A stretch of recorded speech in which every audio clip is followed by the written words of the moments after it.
The only thing that wokeness has to offer in exchange is to brainwash bright young minds like you to believe that you are victims, to believe that you have no agency, to believe that what you must do to improve the world is to complain, is to protest. We know that the way to improve the world is to work, is to create, it is to build.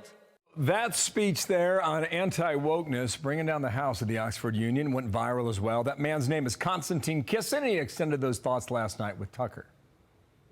This ideology, wokeness, is fundamentally anti-human.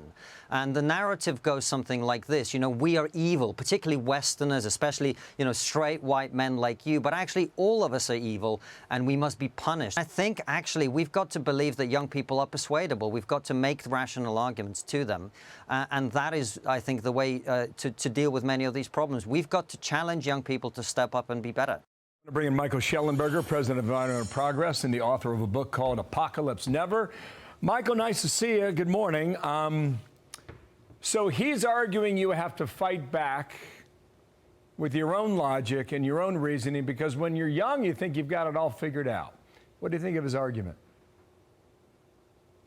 Well, it's a brilliant speech, and I've been following his work for a long time, and he's absolutely correct. We're in a crisis of civilization that's fundamentally driven by victimhood ideology, which has been rebranded wokeness. It was supposed to be about being sensitive, but sometimes, as we know, things become their opposite, and wokeism and victim ideology has become very bullying. We certainly saw it over the last couple of years, people being bullied, people being physically harmed because of their ideology or because of who they were.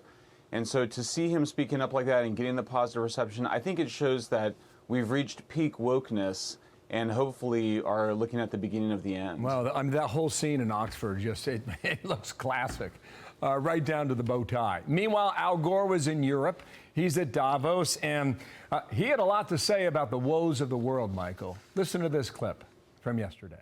If you could drive a car straight up in the air at interstate highway speeds, you'd get to the top of that blue line in 5 minutes. And all the greenhouse gas pollution would be below you. That's what's boiling the oceans, melting the ice and raising the sea level and causing these waves of climate refugees. Look at the xenophobia and political authoritarian trends that have come from just a few million refugees. What about 1 billion? We would lose our capacity for self-governance on this world. Listen, if you listen to his comments, it's quite clear that every woe in the world he blames on climate change. It all comes back to that, Michael. Yeah, I mean, if you're trying to convince people that Davos is not a cult, then I think the last thing you should do is put up a screaming Al Gore to blame every single weather pattern on climate change. There's no science for much of what he's saying there. We've actually seen greenhouse gas emissions were flat over the last decade, thanks to this transition from coal to natural gas. He never talks about how U.S. carbon emissions decline more than in any other country in the world, thanks to abundant natural gas. Nor does he mention that his investment fund manages Davos's money.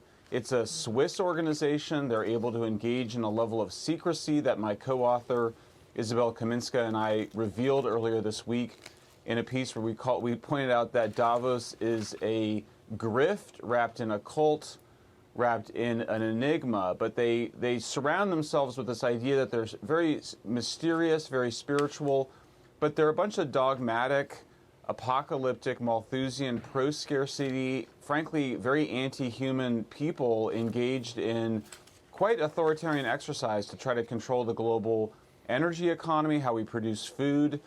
All of the conspiracy theories that they claimed were conspiracy theories turned out to be true. They really do want people to move from eating meat to eating bugs, and they want us all to live a poorer, low-energy life. Well, he was preaching to the choir there in Davos. That fusion energy breakthrough in California a month ago, keep an eye on that. Someday they will look back at windmills and solar panels and think how primitive our efforts were. But that's to be determined in the future, sometime perhaps very soon. Michael, thanks. Nice to see you in California. Thanks for getting up. Michael Shellenberger, thank you. Thank you.